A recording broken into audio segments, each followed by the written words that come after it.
Hi friends, welcome to my channel. IPL 18th season 2025 cricket ప్రేమిలకు రోజుకో ట్విస్టులతో సరికొత్త ఆనందాన్ని పంచుతుంది.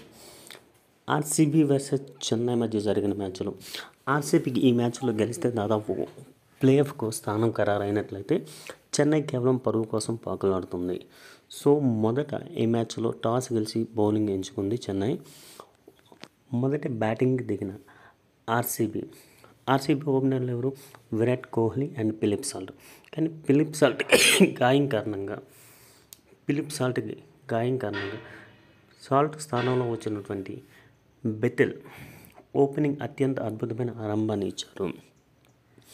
Philip Salt, Virat Kohli and Bethell ఒకరంటే ఒకరు పోటీపడి చెన్నై బౌలర్లు ఎవరు వేస్తున్నారనేది చూడకుండా అత్యంత అద్భుతమైన ఆటతీరుతో అదిరే ఓపెనింగ్ భాగస్వామ్యాన్ని అందించారు.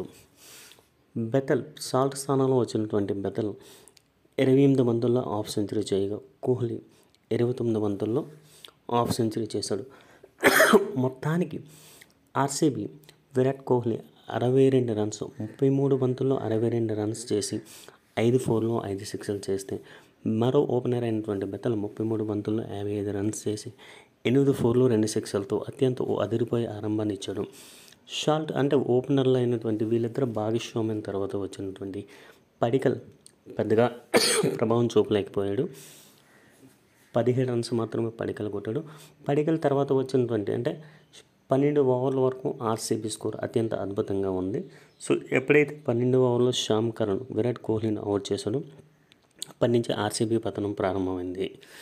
ఎంతలా అంటే 10 ఓవర్లకు 100 పైన చేసిన ఆర్సీబీ 240 పరుగులు ఈజీగా చేసేలా కనిపించిన RCB Virat Kohli Bethel out అయిన తర్వాత వచ్చినటువంటి పడికల్ 17, జితేష్ 7, పటీదార్ 11 పెద్దగా ప్రభావం చూపలేకపోయాం. ఎంతలా పరుగుల ప్రవాహం ఆగిపోయిందంటే 18 ఓవర్లలో 159 రన్స్ 5 వికెట్ల నష్టానికి కోల్పోయింది.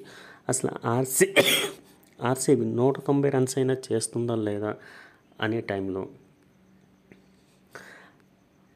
ఆర్సీబీ వెస్టిండీస్ హిట్టర్ అయినటువంటి ఎలెన్ షెఫర్డ్ అత్యంత అద్భుతమైన వెస్టిండీస్ హిట్టర్ అయినటువంటి ఎలెన్ షెఫర్డ్ చివరి 2 ఓవర్లో అంటే చివరి ఓవర్లో ఖలీల్ అహ్మద్ 19 ఓవర్లో 4 4లు 4 6లు 2 4లతో 33 రన్స్ పిన్నాడు. 20 ఓవర్లో పతిరానా బౌలింగ్లో కూడా 2 6లు 2 4లతో దాదాపు 20 రన్స్ పైగా చివరి 2 ఓవర్లో దాదాపు 53 రన్స్ పైగా వచ్చింది. వెస్టిండీస్ బ్యాట్స్మెన్ అయినటువంటి ఎలెన్ షెఫర్డ్ 14 బంతుల్లో 53 రన్స్ చేసి ఆర్సీబీ 20 ఓవర్లకు 213 పరుగులు చేయడంలో కీలక భాగస్వామ్యం కల్పించడం. చెన్నై బౌలర్లో పతిరానా మాత్రమే 3 వికెట్లు తీసి 36 రన్స్తో ప్రభావం చూపడం. తర్వాత ఛేదనలో చెన్నై సూపర్ కింగ్స్ అత్యంత అదిరిపోయే ఆరంభాన్ని ఇచ్చింది. ఒక ఓపెనర్ అయినటువంటి ఆయుష్ మాత్రమే అత్యంత అద్భుతమైన ఆట తీరుతో ప్రభావం చూపుతుంది. మరియు ఓపెనర్ అయినటువంటి గుంటూరు గురవడం రషీద్ పెద్దగా ప్రభావం చూపలేకపోయాడు.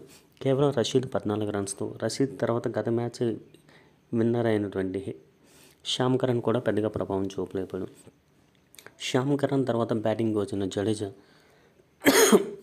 45 బంతుల్లో 77 రన్స్ చేసి 8 4లు 2 6లతో ఆయుష్ మాత్రకి జతతోడి విజయం దిశగా అడుగులు వేశారు.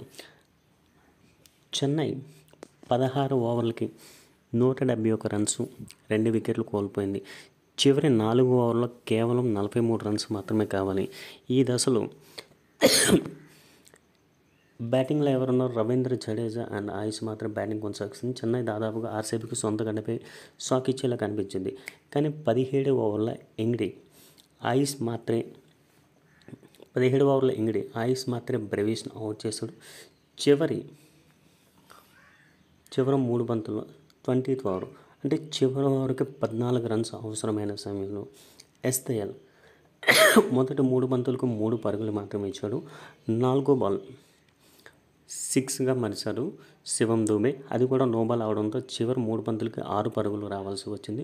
సో ఈ దశలో చెన్నై ఈజీగా గెలుస్తుంది అనుకోను, కానీ చివరి 3 బంతులు అత్యంత అద్భుతంగా బౌలింగ్ వేసి కేవలం 3 సింగిల్స్ మాత్రమే ఇచ్చి ఆర్సీబీ 2 పరుగుల తేడాతో విజయం సాధించింది.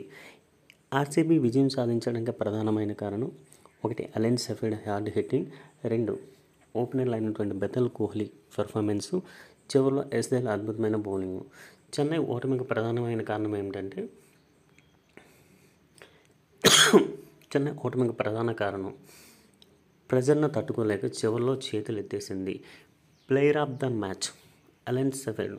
అసలు ఆర్సీబీ 200 పరుగులు దాటిందంటే player of the match Sheffield మాత్రమే. ఇక్కడ ఇంకో విషయం ఏంటంటే మన ఆయుష్ మాత్రే అత్యంత అద్భుతమైన ఆటతీరుతో తన ప్రతిభను మరొకసారి చాటుకున్నాడు. ఈ విజయంతో ఆర్సీబీ దాదాపుగా ప్లే ఆఫ్కు చేరినట్లే. చెన్నై మాత్రం ఆర్సీబీ 11 మ్యాచ్ల్లో 8 విజయాలు 3 ఓటములతో దాదాపుగా ప్లే ఆఫ్కి చేరుకుంది. పాయింట్స్ టేబుల్లో ఆర్సీబీ మొదటి స్థానంలో ఉండగా ముంబై సెకండ్ ప్లేస్లో ఉంది. గుజరాత్ థర్డ్ ప్లేస్లోను, కింగ్స్ పంజాబ్ ఫోర్త్ ప్లేస్లో ఉంది.